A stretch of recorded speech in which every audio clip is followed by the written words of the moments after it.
The Titanic, डूबा हुआ सपनों का जहाज।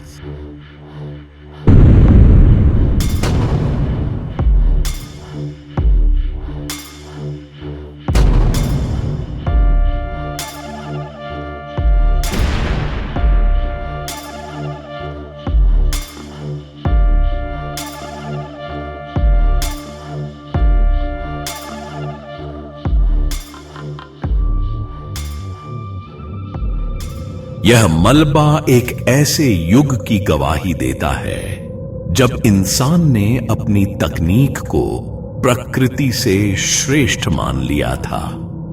RMS टाइटैनिक 1912 का वह जहाज जो आधुनिक इंजीनियरिंग का अजूबा था, जिसे अडूबने योग्य कहा गया, लेकिन अपनी पहली ही यात्रा में अटलांटिक महासागर की ठंडी लहरों ने इस दावे को गलत साबित कर दिया।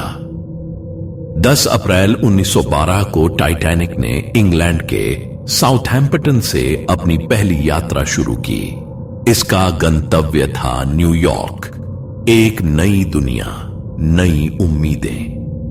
2200 से अधिक यात्री और क्रू इस भव्य जहाज पर सवार हुए थे, जो अपने समय का सबसे बड़ा और सबसे शानदार जहाज था।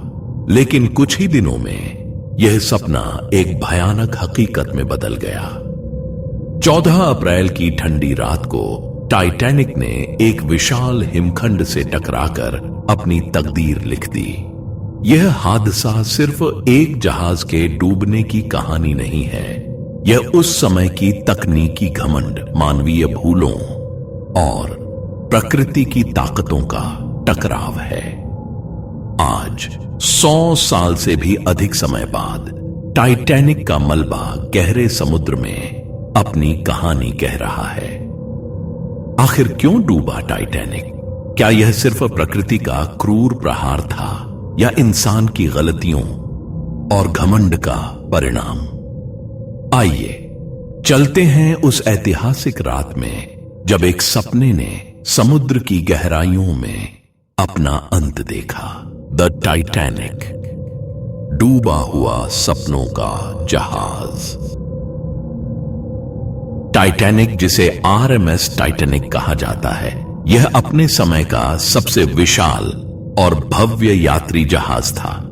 इसे ब्रिटेन की shipping company white star line द्वारा संचालित किया जाता था। अपनी पहली यात्रा के दौरान ही यह जहाज अटलांटिक महासागर में डूब गया, जो इतिहास की सबसे प्रसिद्ध समुद्री आपदाओं में से एक मानी जाती है।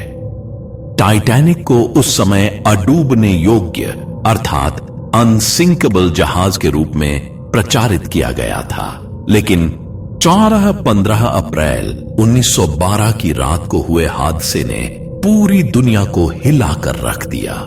आइए इस ऐतिहासिक जहाज की पूरी कहानी विस्तार से जानें। टाइटैनिक का निर्माण Harland and Wolff shipyard, Belfast, Ireland में हुआ था। निर्माण कार्य 1909 में शुरू हुआ और 1912 तक चला। टाइटैनिक को व्हाइट स्टार लाइन ने कमीशन किया था। उस दौर में महासागरीय सफर की सुविधा और प्रतिष्ठा बढ़ाने के लिए बड़ी बड़ी कंपनियों के बीच प्रतिस्पर्धा थी। टाइटैनिक लगभग 882 फीट और 9 इंच, लगभग 269 मीटर लंबा था। इसका अधिकतम चौड़ाई लगभग 92 फीट अर्थात 28 मीटर थी। वजन लगभग 46,328 टन था। जहाज में 9 डेक तक थे और इसकी ऊंचाई लगभग 175 फीट यानी 53 मीटर थी। यात्रियों की क्षमता, इसमें फर्स्ट क्लास, सेकंड क्लास और थर्ड क्लास के लिए कमरों की व्यवस्था थी। कुल मिलाकर लगभग 2435 यात्रियों तथा 892 क्रू मेंबर यानी कर्मी दल को ले जाने की क्षमता थी।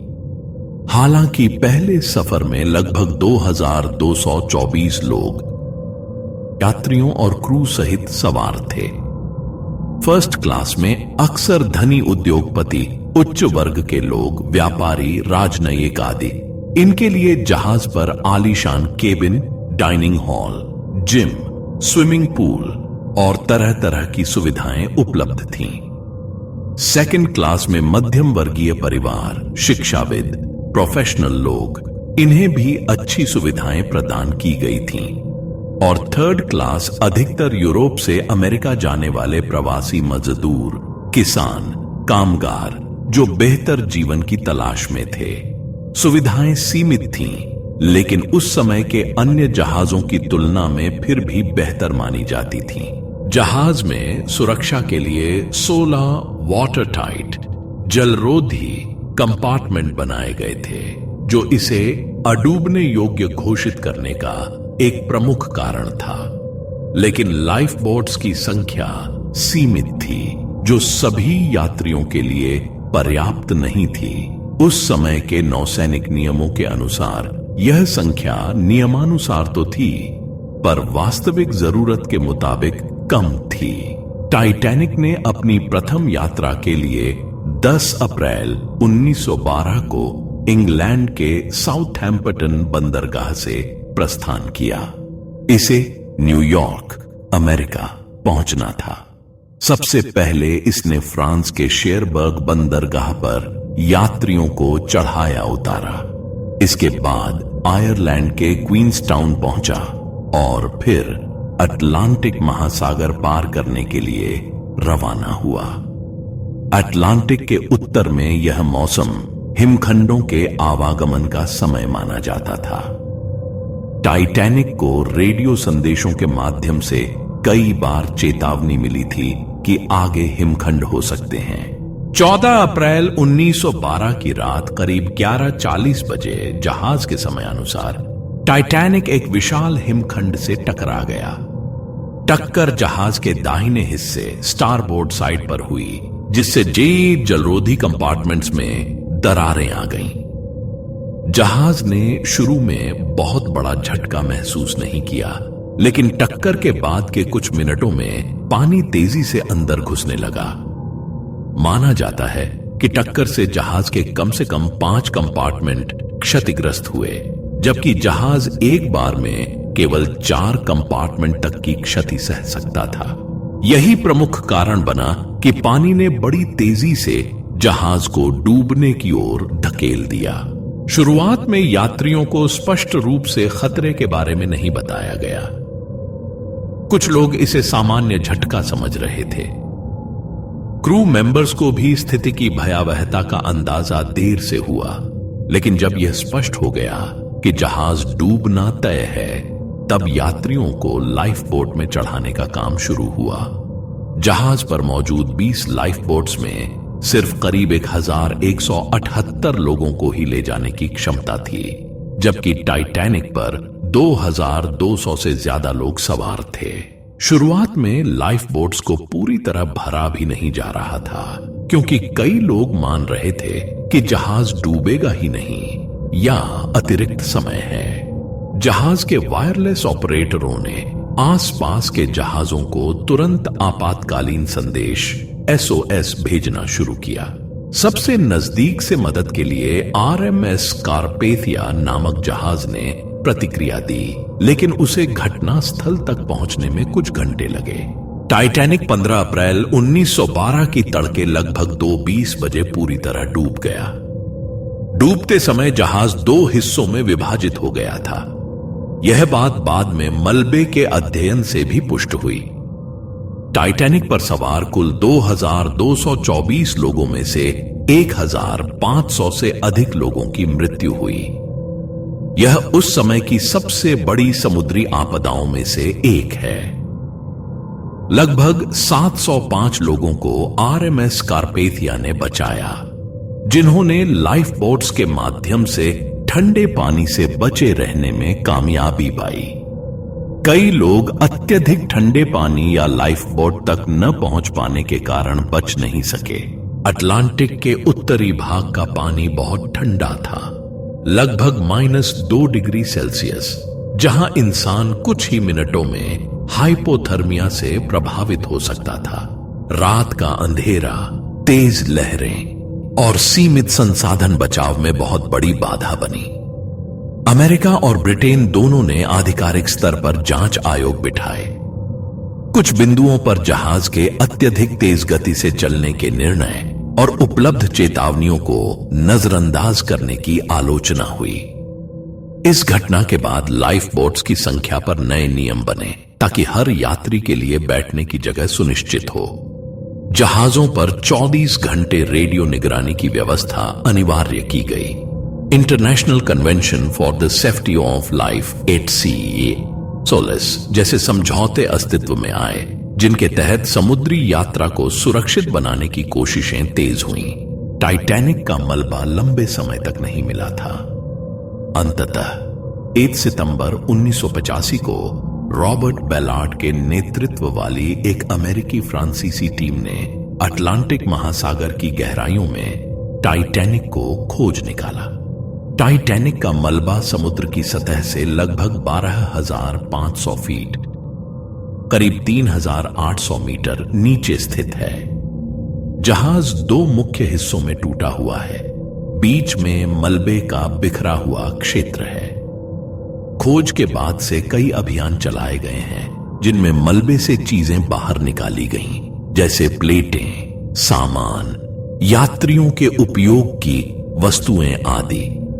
कुछ विवाद भी हुए कि इस ऐतिहासिक मलबे को संग्रहालय के लिए उठाया जाए या इसे समुद्र में उसकी ऐतिहासिक कब्र के तौर पर छोड़ दिया जाए। आधुनिक तकनीक और सबमर्सिबल गहरे पानी में जाने वाले यान के जरिए अब भी शोध चल रहा है। क्या टाइटैनिक को डूबने से बचाया जा सकता था? आखिर कौन सी गलतियां हुई? आइए एक नजर डालते हैं उन महत्वपूर्ण पहलुओं पर। टाइटैनिक के डूबने की घटना को लेकर अक्सर यह सवाल उठता है कि क्या इस हादसे को टाला जा सकता था। कई ऐतिहासिक तथ्यों और जांच पड़ताल से पता चलता है कि कुछ निर्णय और चूकें ऐसी थीं जिन्हें समय रहते सुधारा जाता तो शायद यह त्रासदी इतनी बड़ी न होती। सबसे पहला कारण था बहुत तेज गति से चलने का निर्णय। पर्याप्त चेतावनियों के बावजूद स्पीड कम न करना। टाइटैनिक के कप्तान एडवर्ड जॉन स्मिथ को समुद्र में हिमखंडों की मौजूदगी की अनेक चेतावनियां मिली थीं। फिर भी जहाज अपनी लगभग अधिकतम गति से चलता रहा। ऐसा माना जाता है कि व्हाइट स्टार लाइन कंपनी और कप्तान दोनों ही टाइटैनिक के प्रथम सफर को रिकॉर्ड समय में पूरा करने के इच्छुक थे, ताकि मीडिया में सबसे तेज और अडूबने वाला जहाज होने की शोहरत मिल सके। यदि कप्तान स्मिथ ने हिमखंड की चेतावनियां मिलने पर तुरंत गति कम की होती या मार्ग बदलकर दक्षिण की ओर गए होते तो हिमखंड से टकराने की संभावना काफी घट जाती। टाइटैनिक के अग्रभाग फोरकास्टल में तैनात लुकआउट के पास दूरबीन उपलब्ध नहीं थी। लुकआउट को सामान्य दृष्टि के दम पर ही आसपास के हिमखंडों को देखना था, जो रात में कठिन साबित हुआ। टाइटैनिक को आसपास के जहाजों से हिमखंडों की कई चेतावनियां मिली थीं, परंतु सभी संदेशों पर तुरंत ध्यान नहीं दिया गया। उस दौर में वायरलेस टेलीग्राफी नई तकनीक थी और कई संदेशों को अधिक महत्व नहीं दिया गया। चौकसी बढ़ाकर और बाइनोक्यूलर्स उपलब्ध करवाकर निगरानी को बेहतर किया जा सकता था। हिमखंड देखे जाने या चेतावनियां मिलने पर संपूर्ण जहाज को आपातकालीन सतर्कता की स्थिति में रखकर आवश्यक कदम उठाए जा सकते थे। दूसरा कारण था लाइफ बोट्स की कमी और उनकी सही तरह से उपयोग न होना। टाइटैनिक पर केवल 20 लाइफ बोट्स थीं, जिनमें लगभग 1178 लोगों के लिए ही जगह थी, जबकि जहाज पर 2200 से अधिक यात्री व क्रू मौजूद थे। उस समय के सुरक्षा नियम पुराने थे और जहाज की क्षमता के मुकाबले कम लाइफ बोट्स होने पर भी इन्हें अनुपालन योग्य माना जाता था। कई लाइफ बोट्स पूरी तरह भरी नहीं गईं, क्योंकि आरंभ में यात्रियों को खतरे की वास्तविक स्थिति का पता नहीं था। कुछ लोगों ने जहाज को अडूबने वाला मानते हुए लाइफ बोट में बैठने की जल्दबाजी नहीं की। यदि टाइटैनिक को उसके पूर्ण यात्री क्षमता के अनुरूप पर्याप्त संख्या में लाइफ बोट्स मिली होती तो कम से कम जान माल का नुकसान घट सकता था। जब डूबने का खतरा स्पष्ट हो गया था, तब भी लाइफ बोट्स में अधिकतम क्षमता तक यात्रियों को लेने पर जोर दिया जाता तो शायद और लोगों की जान बच पाती। तीसरा कारण जहाज की डिजाइन और निर्माण संबंधी पहलू। टाइटैनिक को अडूबने वाला इस आधार पर कहा जा रहा था कि उसके निचले हिस्से में 16 जलरोधी कंपार्टमेंट्स थे, किंतु यह डिजाइन तभी कारगर था जब अधिकतम 4 कंपार्टमेंट्स में पानी भरे। हिमखंड से टकराने के कारण 5 कंपार्टमेंट्स क्षतिग्रस्त हो गए, जिससे पानी का भरना अनियंत्रित हो गया। कुछ विशेषज्ञों के मुताबिक टाइटैनिक के निर्माण में इस्तेमाल होने वाले स्टील व रिवेट्स बहुत ठंडे पानी में भंगुर हो जाते थे। हिमखंड से टकराने पर हल्का झटका भी बड़े पैमाने पर टूट फूट का कारण बन सकता था।